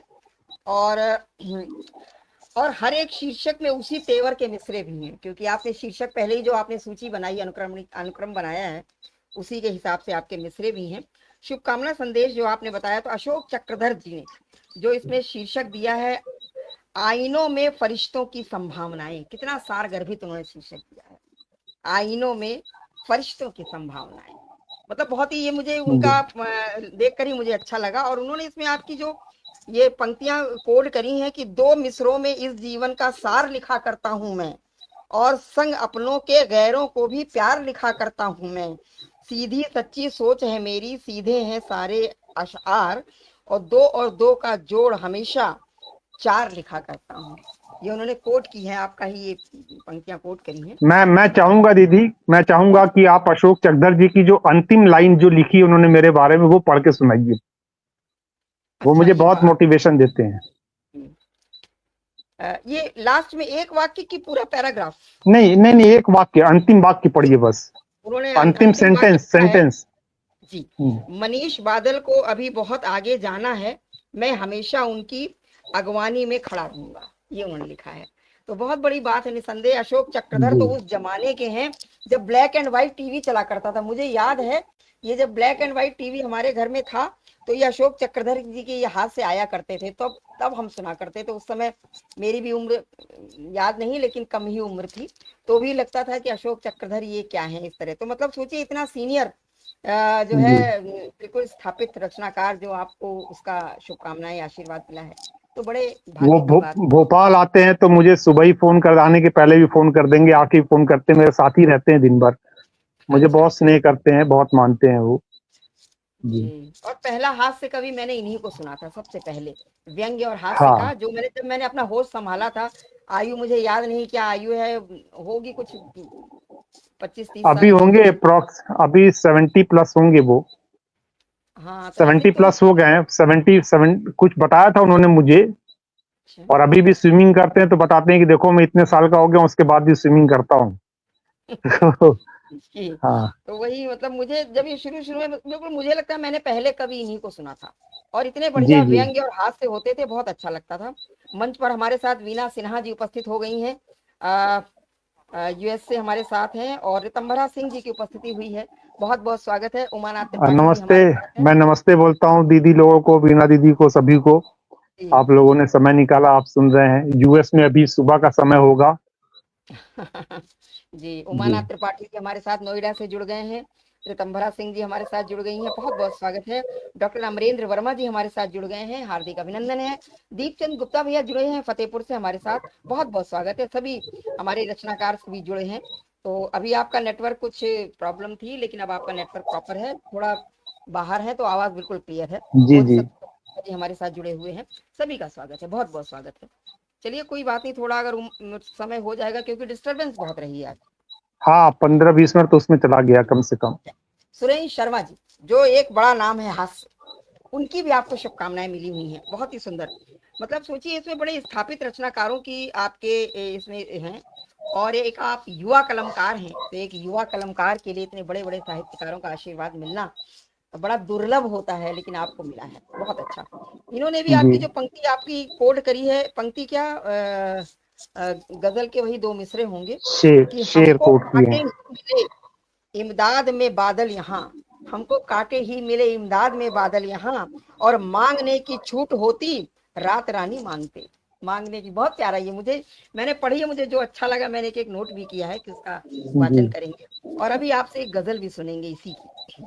और मैं पहले इसको मैं बता दूं, इसके बाद अंजुम रहवर जी जो भोपाल से हैं, और मुझे भी उनका सानिध्य मिला है एक कार्यक्रम में। मैं जब आपसे मेरा परिचय नहीं था, तब भी मैं भोपाल जाती थी, क्योंकि मेरी बहन है, आप जानते हैं। तो जी वहां जी। पर एक कार्यक्रम साहित्यिक हुआ था, किसने कराया था, मुझे ध्यान नहीं किसने कराया था, कोई सुराना है, उन्होंने कराया था। तो उन्होंने मेरी पुस्तक भी प्रकाशित की थी। तो वहां पे अंजुम रहबर जी आई थी, तो उनके हाथों मुझे सम्मानित होने का अवसर मिला था। उस समय मैं नवोदित थी उस समय। मेरी ओके। मतलब क्योंकि बैंक के सर्विस में मैं ज्यादा समय नहीं दे पाई, तो मैं अपने को नवोदित ही मानती हूँ। लेकिन सबका स्नेह है, जो आज जो भी मेरी जहां पर भी मैं हूँ, आज सबका स्नेह है मेरे साथ में। तो उस समय अंजुम रहबर जी, तो अंजुम रहबर जी की भी आपको शुभकामनाएं मिली हुई, और उन्होंने जो शीर्षक लिखा है, एक अदीब की सभी खसूसियत वाला शायर, ये उनकी उर्दू है जो भाषा, मुझे ज्यादा उर्दू में मेरी पकड़ नहीं है। एक अदीब की सभी खुसूसियत वाला शायर, ये इन्होंने लिखा है। खुसूसियत वाला शायर जी। आप खुसूसियत का मुझे अर्थ नहीं पता है क्या होता है, तो उन्होंने लिखा है। और उन्होंने आपका जो शेर कोट किया है कि दर्द दिल मैंने छिपाकर एक जरा क्या हंस दिया, दर्द दिल मैंने छिपाकर एक जरा क्या हंस दिया, वो ये समझे दिल कोई नायाब मेरे पास है। एक गलतफहमी का शिकार आपका ये दो मित्रों का गजल, बहुत ही प्यारा। और देखिए उन्होंने लिखा है आपके डॉक्टर प्रोफेसर वशिष्ठ अनूप जी, जो वाराणसी से ही आपके हिंदी विभाग के बीएचयू के हैं, उनका भी आशीर्वाद। बीएचयू के अभी ये हेड ऑफ डिपार्टमेंट है बनारस हिंदू यूनिवर्सिटी के, हिंदी विभाग के विभागाध्यक्ष हैं। जी जी। संभावनाओं से भरी बेहतरीन गजलें, उन्होंने आपकी गजलों के विषय में लिखा है, बहुत सुंदर। उन्होंने एक जो 4 पंक्तियां आपकी लिखी हैं कि ख्यालों के बदलने से भी होती है नई सुबहें, और फकत सूरज निकलने से सवेरा तो नहीं होता। मैं देखूं ख्वाब रोशन से करूं जब बंद आंखों को, हमेशा बंद आंखों में अंधेरा तो नहीं होता। ये उन्होंने कोट किया है। ये सब मेरे पास है, हालांकि समय भी देख रही हूं मैं। और इसके साथ साथ आपकी लक्ष्मी शंकर वाजपेयी जी, दिल्ली से, बड़ा नाम है, उनकी भी बहुत बड़ा नाम है लक्ष्मी शंकर वाजपेयी जी, बहुत अच्छे शायर, बहुत अच्छे कवि, दोहाकार, बहुत बड़ा नाम है इनका भी। उनकी शुभकामनाएं मिली हैं, हमारे कानपुर के ही है। ये हमारा हमें गर्व होता है कि वो कानपुर से उनकी पढ़ाई, जिस विद्यालय से उन्होंने इंटरमीडिएट किया, उसी विद्यालय से मेरी प्राइमरी, मतलब मेरा एडमिशन हुआ था उसी विद्यालय, प्राइमरी में, नर्सरी में एडमिशन हुआ था मेरा। और कानपुर आते हैं, हमारे जो भी कार्यक्रम होते हैं उनमें हमारे लक्ष्मी शंकर वाजपेयी जी का स्नेह मिलता है बराबर। उन्होंने आपकी भावनाओं को स्पर्श करती हमारी भावनाओं को स्पर्श करती गजलें, ये शीर्षक से उन्होंने लिखा है। और जिंदगी के शेर से बादल तगस्सुल गुम हुआ, हाँ गुम हुआ, और वाह वाही झूठ सी ये जिंदगानी हो गई। वाह भाई, मतलब एक जैसे अगर हिंदी की बात करूं कविताओं की, तो ये जैसे एक जीवन दर्शन का मुझे ये लगा शेर, मतलब जिंदगी वाह वाही झूठ सी ये जिंदगानी हो गई, तो ये उन्होंने इसमें कोट किया हुआ है। और इसके साथ साथ मैं थोड़ा थोड़ा बता देती हूँ, इसके बाद आपसे सुनते हैं। इन गजलों का स्वागत होगा, ये हमारे देवेंद्र शर्मा MBE लंदन से, उनकी शुभकामनाएं हैं। तेजेंद्र शर्मा जी बहुत बड़े कहानीकार, कथाकार हैं, उपन्यासकार हैं, और बहुत सम्मान इनको अटल बिहारी वाजपेयी जब प्रधानमंत्री थे तो सम्मानित किया था भारत में, प्रणब मुखर्जी जब राष्ट्रपति थे तो उनको सम्मानित किया, एलिजाबेथ ने लंदन में सम्मानित किया। बहुत बड़े साहित्यकार हैं और मुझे बहुत बेटे जैसा स्नेह करते हैं। तो यही लगता है कि MBA करके आदमी रोजी रोटी चला सकता है, लेकिन अगर आपको बड़े लोगों का सानिध्य और प्यार चाहिए तो वो कलम की वजह से मिला मुझे, वो MBA की वजह से नहीं मिल सकता, जॉब की वजह से नहीं मिल सकता था वो नहीं। आपकी सशक्त लेखनी है, और ये 2 पुस्तकें आपकी दोनों बहुचर्चित हुई हैं, तो ये सबसे बड़ी बात होती है। और इसमें उन्होंने जो कोट किया है, अब समझ आई उसे गजलों की सब बारीकियां, और अब तो गजलें कम कहे हैं, अब वो गजलें कम कहे हैं, साल में 2-4 बस। अब ये उन्होंने कई कोट किए, लेकिन ये पंक्तियां मुझे जो थोड़ा स्ट्राइक करी वो मैं उनको वाचन कर देती हूँ। इसके बाद एक और है, हिंदुस्तानी भाषा का गजलकार मनीष बादल, ये लिखा है डॉक्टर अंजुम बाराबंकी, भोपाल। अंजुम बाराबंकी बहुत बड़े अंतर्राष्ट्रीय शायर हैं, बहुत बड़ा नाम है अंजुम बाराबंकी का भी, और मुझे उनका भी स्नेह मिलता है। वो भी कुछ लिखा उन्होंने मेरे लिए। मैं आपको बताना चाहूंगा दीदी, बीच में रोक करके, कि ये 8 लोगों ने जो मेरे बारे में लिखा है, ये एक्चुअली क्या हुआ था, मेरी जो किताब है ये मध्य प्रदेश साहित्य अकेडमी से चयनित होकर के आ रही थी ये, तो उन्होंने कहा कि ये 20 सितंबर या 20 अक्टूबर तक उनको ये किताब चाहिए थी। तो मेरे पास समय बहुत कम था, मेरे पास समय बस 15-20 दिन का समय था। तो मैंने सोचा कि अब इतने में मैं गजलें तो रेडी थी, लेकिन मुझे लगा कि अगर किसी से मुझे इसमें भूमिका लिखवानी है तो मैं किससे लिखवाऊं। तो मैंने सोचा 7-8 लोगों को भेज देते हैं, 2-3 की आ जाएंगी 1 हफ्ते के अंदर। बाकी लोग इतने बड़े-बड़े लोग हैं, नहीं भेजेंगे मुझे पता है, 2-3 तो आ ही जाएंगी। और मैंने सबको भेजा और सबसे बात की और बताया कि 1 हफ्ते का समय है, अगर 1 हफ्ते में आप दे देंगे तो हो जाएगा, अदरवाइज क्योंकि साहित्य अकेडमी को मुझे इस तारीख तक देना है। तो उन लोगों ने कहा कि हाँ ठीक है, मैं कोशिश करता हूँ। और मुझे ये बहुत अच्छा लगा कि सबका प्यार ऐसा था कि मुझे 8 के 8 लोगों ने 5 दिन के अंदर दे दिया करके। तो ये अब मेरे पास एक दूसरी समस्या आ गई कि किसी किताब में 8 लोगों की भूमिकाएं नहीं होती हैं। किसी किताब में ज्यादा से ज्यादा 2 होती हैं, 3 होती हैं। बिल्कुल। तो वही तो मैंने अब मैं देखा। इस हाँ, अब मैं इस सोच में पड़ा कि अब क्या करूं मैं, क्योंकि ऐसा तो होता नहीं कि 8-8 लोग। फिर मुझे कहा कि लोगों ने कहा, जो मेरे साथ के लोग हैं, उन्होंने कहा भाई ये 8 लोग हैं कौन? ये सब अपने अपने क्षेत्र के बहुत बड़े विभूति, ये बहुत बड़े नाम है अपने क्षेत्र के। इनकी बातों को तुम्हारी किताब में जगह मिल रही है, ये जो तुम्हारे बारे में लिख के भेजे हैं, तो ये तुम्हारी किताब की वैल्यू बढ़ जाएगा, इसका वजन बढ़ जाएगा। तो 8 लोगों ने लिखा तो क्या तकलीफ है? तो मुझे लगा कि सही बात है। क्या मुझे पब्लिशर ने तो मना नहीं किया, पब्लिशर ने कहा कि हाँ ये सब बड़े लोग हैं तो कहीं ना कहीं उनको भी फायदा होता है। तो फिर मैंने 8 लोगों का पूरा लिया उसमें। और फिर सबका समझ सकते हैं कि जिस तरह से लोगों ने प्यार दिया इस किताब को, कि 2 साल में 2 संस्करण का आना बड़ी बात हो गई वो। बहुत बड़ी बात होती है, लगातार, वो भी कंटिन्यूअसली 23 और 24 दो जी। बहुत निसंदेह। मैंने भी जब पुस्तक पढ़ी थी, देखी मैंने पुस्तक, तो मैंने देखा 8-8 लोगों की भूमिका और शुभकामनाएं, और वो भी एक से बढ़कर एक वरिष्ठ साहित्यकार। ये भी नहीं कि कोई सामान्य हो, मतलब सभी बड़े बड़े हैं। और निसंदेह ये पुस्तक आपने समर्पित भी अपने माता पिता को और अपने भाई को की है, ये भी बहुत बड़ी जी। बात है। ये भी उनका भी आशीर्वाद रहता है। और बहुत ही सुंदर हिंदुस्तानी भाषा का गजलकार, उन्होंने शीर्षक लिखा है आपके अंजुम बाराबंकी जी ने, बाराबंकवी। उनका उनको उन्होंने जो आपका शेर, मतलब कई कई शेर उन्होंने किए। एक शेर जो मुझे, मैंने उसको चुना है वाचन के लिए। नफरतों को काटती हैं उल्फतों की धार बस, और प्यार चाहिए, प्यार करिए, प्यार करिए, प्यार करिए, प्यार बस। बहुत ही प्यारा ये लगा, मतलब अच्छा था। और इसके बाद विचार और कथ्य के स्तर पर सजग कलाकार, ये लिखा है आलोक त्यागी जी ने। ये इन्होंने भी बड़ा सारगर्भित इनकी है, विचार और कथ्य के स्तर पर सजग गजलकार, यानी उसमें विचार भी हैं, आपका कथ्य भी है, मतलब आपका गद्य गद्य की भी उन्होंने बात की है। वैचारिक जो गजलें हैं उनमें विचार और कथ्य, बहुत ही सुंदर। इसके बाद आपने अपनी बात लिखी है, जो पूर्ववाक आपने स्वयं बड़ा बड़ा डिटेल में आपने लिखा है। इसमें आपने सबका दिया है आपने, जो भी आपके गुरु रहे हैं। शब्द नए नित हाँ। गढ़ सकूं, भाव मिले आकार, और वरद हस्त हो अक्षरा, स्वप्न करूं साकार। ये शुरुआती है। तुम्हारी तो कुछ गजलें दुष्यंत कुमार की याद दिलाती हैं, ये आपके दोस्तों ने आपसे कहा।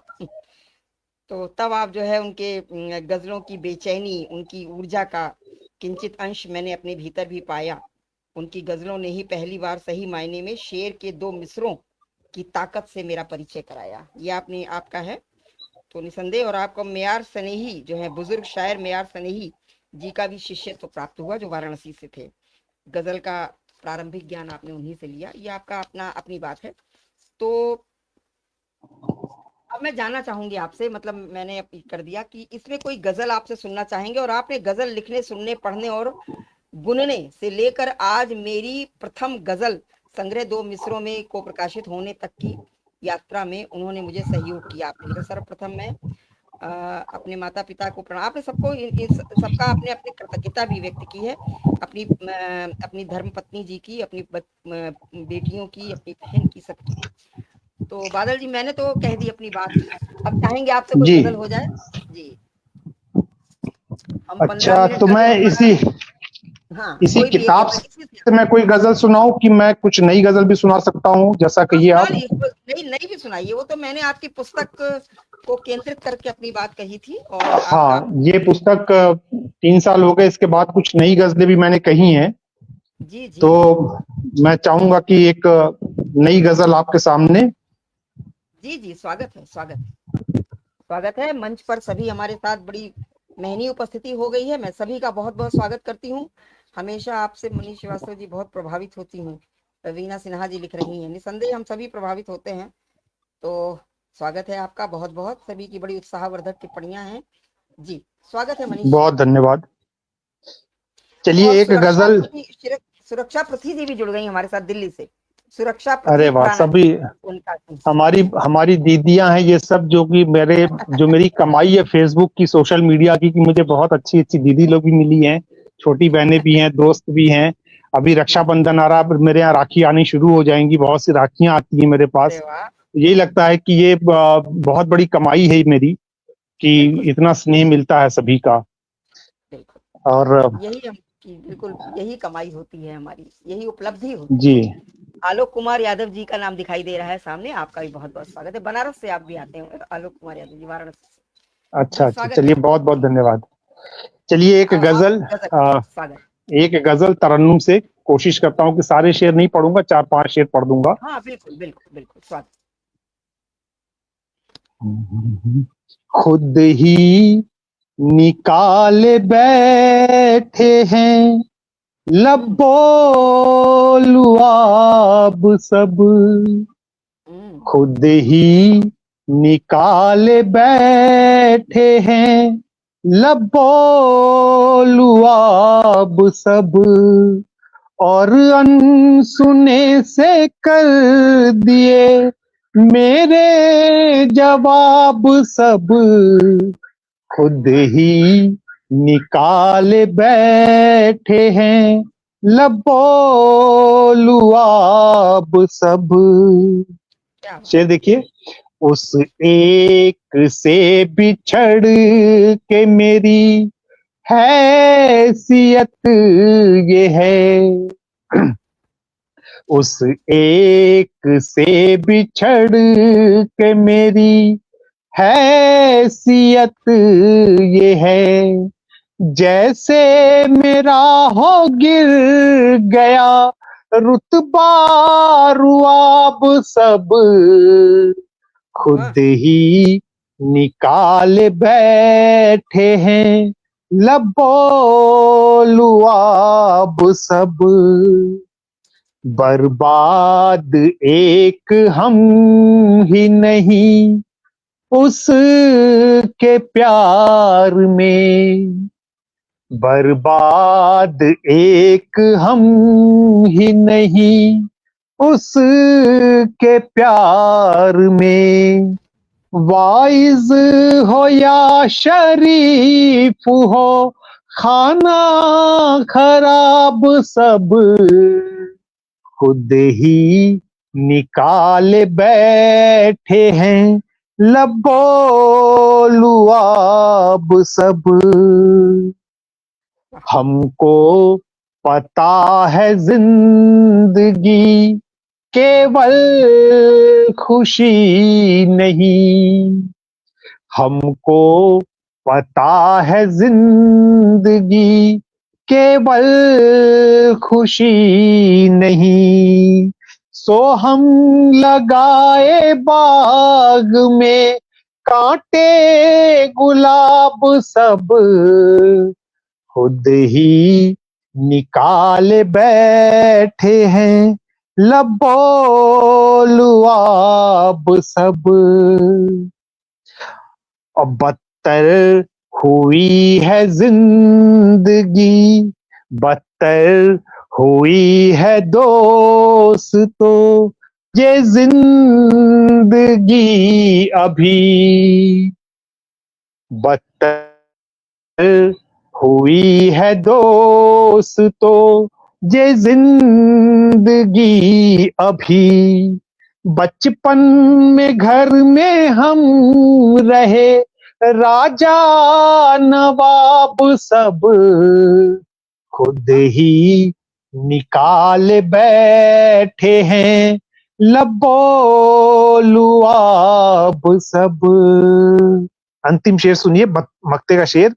कि स्वागत स्वागत है। बादल को शेरो शायरी की ऐसी लत लगी, बादल को शेरो शायरी की ऐसी लत लगी, वो छोड़ कर है आ गया साकी शराब सब, खुद ही निकाले बैठे हैं, लब बोलू अब सब।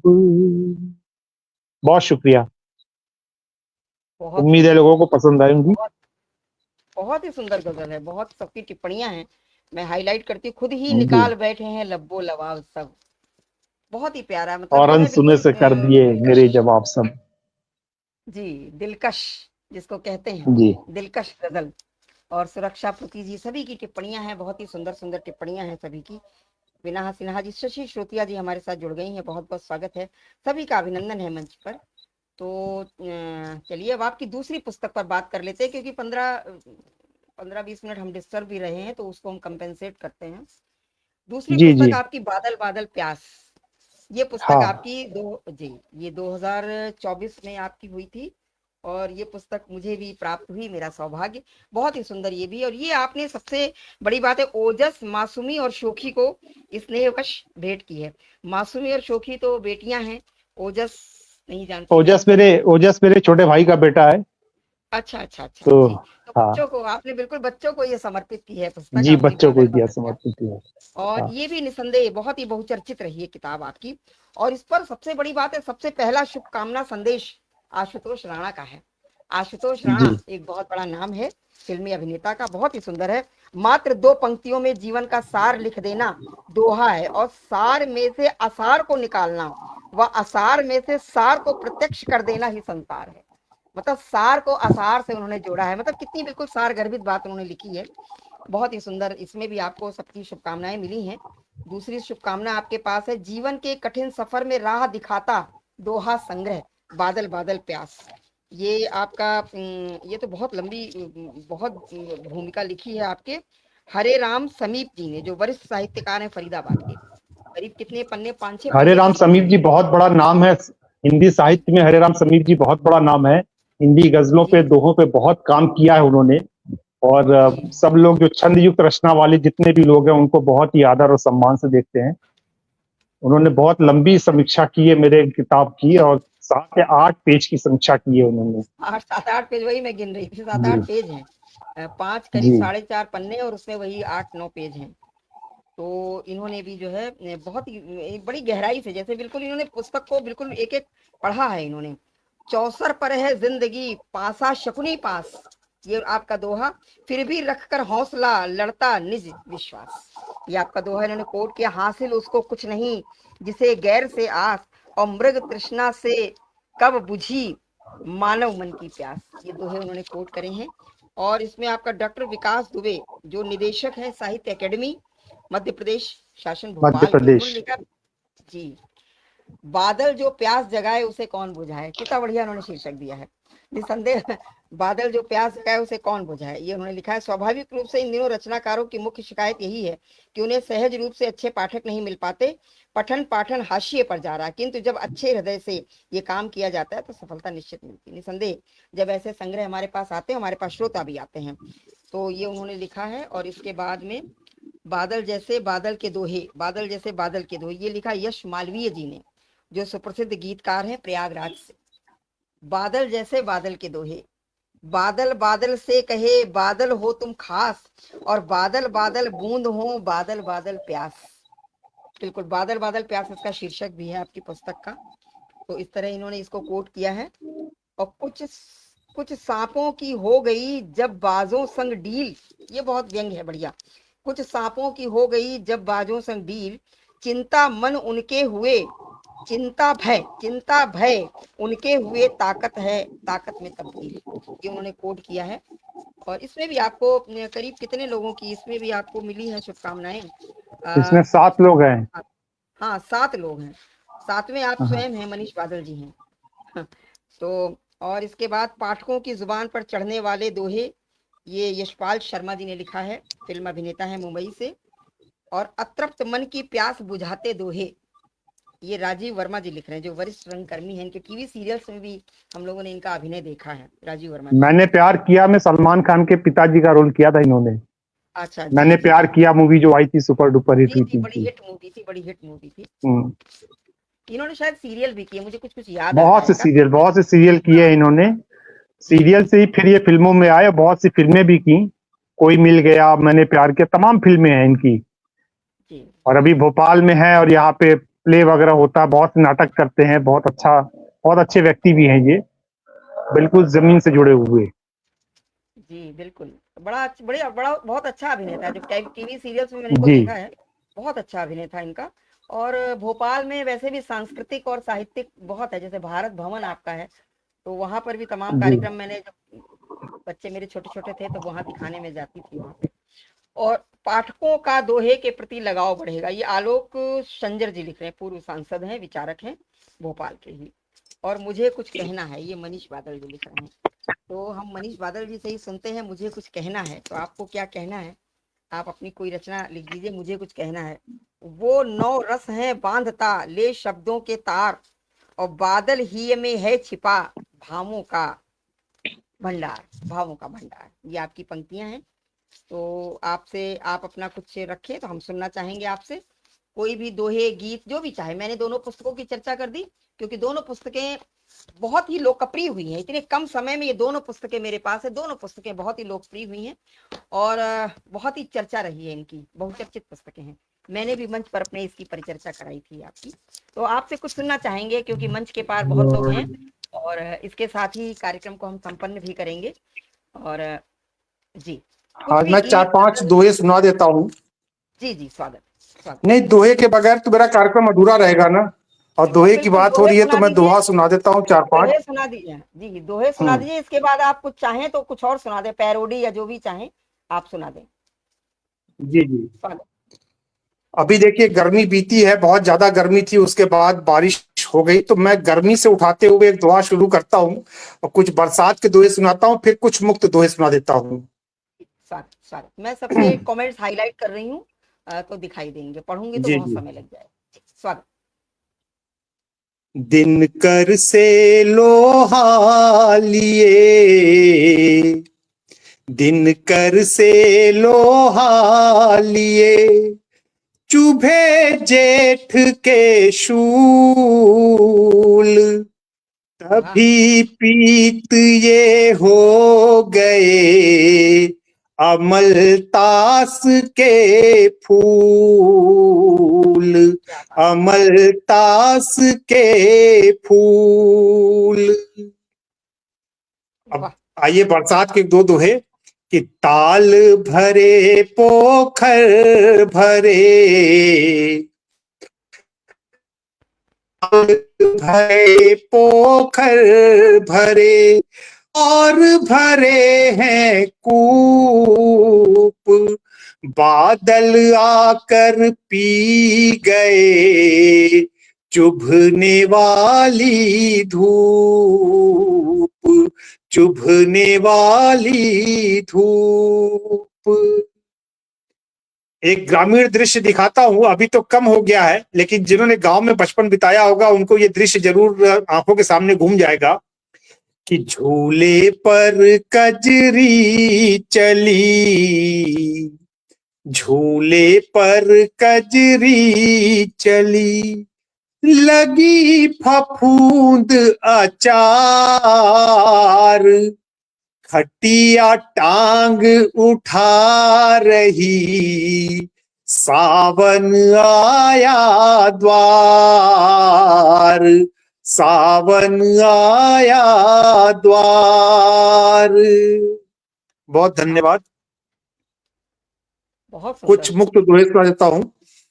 दिनकर से लोहा लिए, मतलब बहुत ही सुंदर दोहे आपके जी। हाँ, और वीरेंद्र सोनी जी की उपस्थिति ये हुई है। दोहा मैंने फेसबुक पर डाला था, तो इसको 65,000 लोगों ने पढ़ा अच्छा। और देखा, इसको बहुत पढ़ा और बहुत से कमेंट आए, बहुत शेयर हुआ, ये सबने बहुत पसंद किया। चलिए कुछ मुक्त दोहे। जी, स्वागत। कि जब ये, वैसे ये दोहा जो सुनाने जा रहा हूँ ये मैंने कोरोना पीरियड में लिखा था, जब मजदूर 500,000 किलोमीटर की यात्रा करके पैदल अपने गांव को लौट रहे थे, पैरों में छाले होते थे, तो मैंने लिखा था, लेकिन ये आज के संदर्भ में भी उतना ही प्रासंगिक है, सुनिएगा। स्वागत। कि जब छालों में हो गई, जब छालों में हो गई शुरू गुदगुदी पाँव, राही तब तुम मानना, बहुत पास है गाँव, बहुत पास है गाँव। और गलत, ये नया दोहा है, बहुत पसंद किया इसको भी लोगों ने, कि गलत देख कर इसलिए, गलत देख कर इसलिए चुप है कुछ इंसान, जिनके मुंह में हड्डियां, कब भौंका वो श्वान, कब भौंका वो श्वान। और करता सच्चा फैसला, करता सच्चा फैसला, जैसे करते ईश, करता सच्चा फैसला, जैसे करते ईश, बादल करके देखना, मन को न्यायाधीश, मन को न्यायाधीश।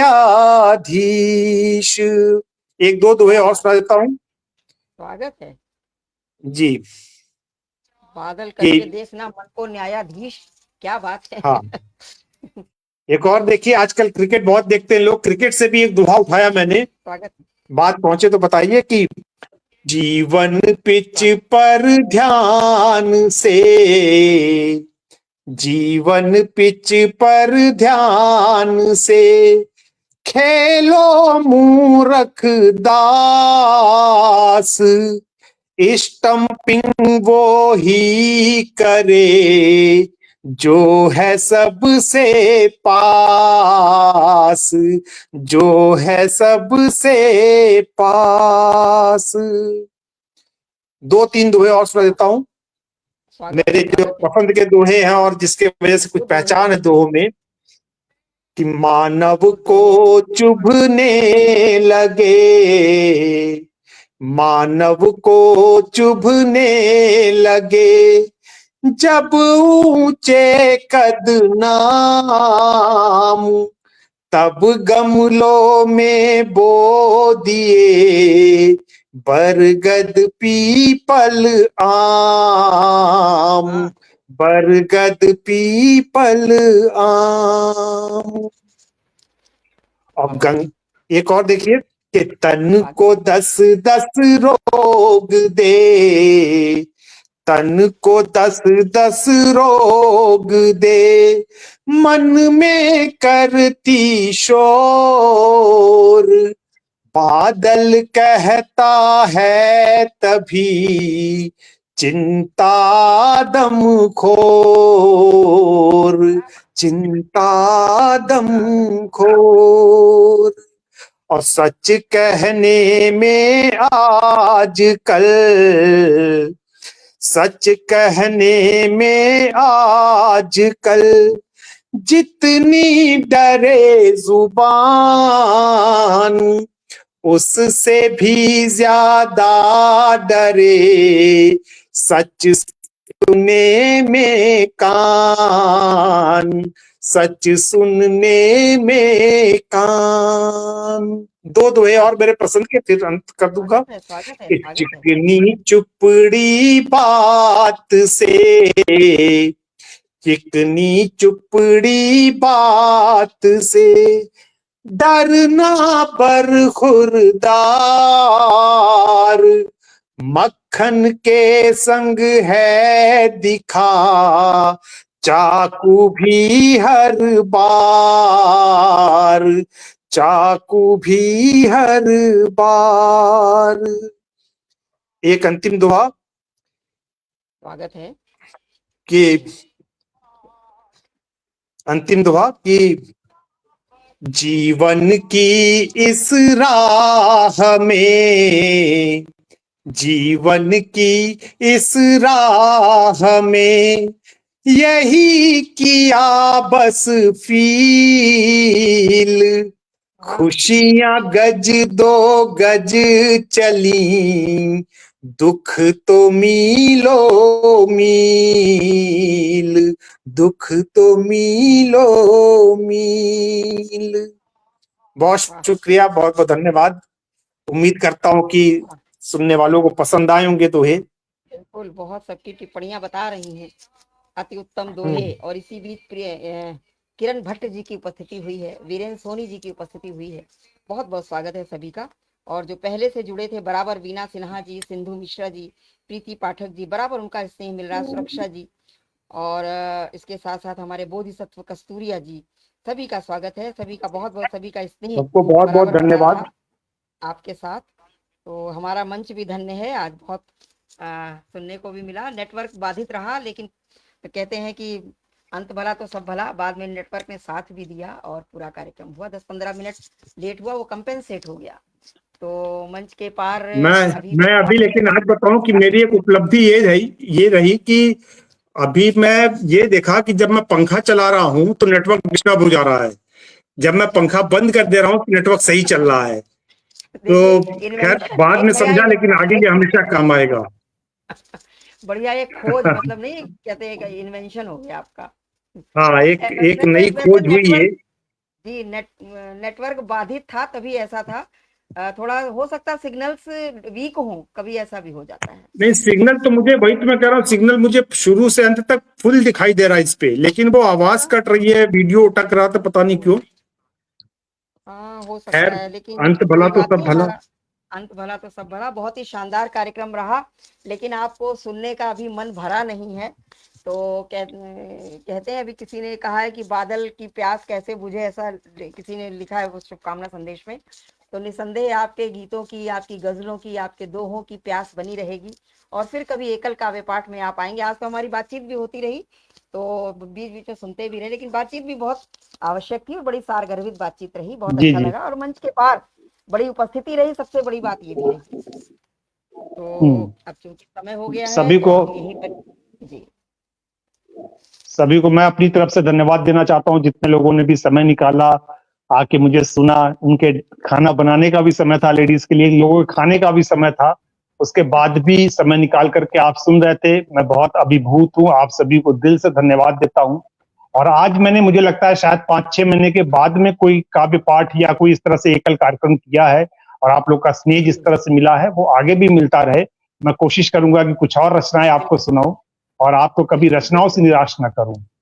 बिल्कुल बिल्कुल। अब जब भी आप आएंगे तो एकल में ही आएंगे और आपकी रचनाएं ही सुनेंगे हम। तो आज तो वार्ता रखी मैंने, तो बहुत अच्छा जी लगा, क्योंकि गोष्ठी में भरपूर सुनने को नहीं मिलता है, एकल में भरपूर सुनने को मिल जाता है, कोई भी जी जी, कवि हो या बिल्कुल। कोई हो। तो अब कार्यक्रम को यहीं पर स्थगित करती हूँ, और बहुत अच्छा लगा आपका, बहुत जो है आपने समय निकाला, और आज की व्यस्तता आपने जो बताई, व्यस्तता के बाद भी समय निकाला आया, ये बड़ी बात है। और बहुत प्रतीक्षित था, आप स्वयं जानते हैं हमारी और आपकी कितनी वार्ता होती रही है जी कार्यक्रमों जी। को लेकर के। और कभी कभी छोटे होने के नाते आप नाराज भी हो जाते हैं, लेकिन मैं बड़ी बहन होने के नाते मना भी लेती हूँ। तो यही अपना आपसी, जी आपसी स्नेह होता जी है। जी। तो चलिए मैं मनीष जी, बहुत अच्छा लगा, और फिर कभी मिलेंगे ऐसे ही किसी कार्यक्रम में। तब तक के लिए नमस्कार, शुभ रात्रि, वंदे मातरम। सभी का बहुत बहुत बहुत धन्यवाद, आभार हमारे नमस्कार। मंच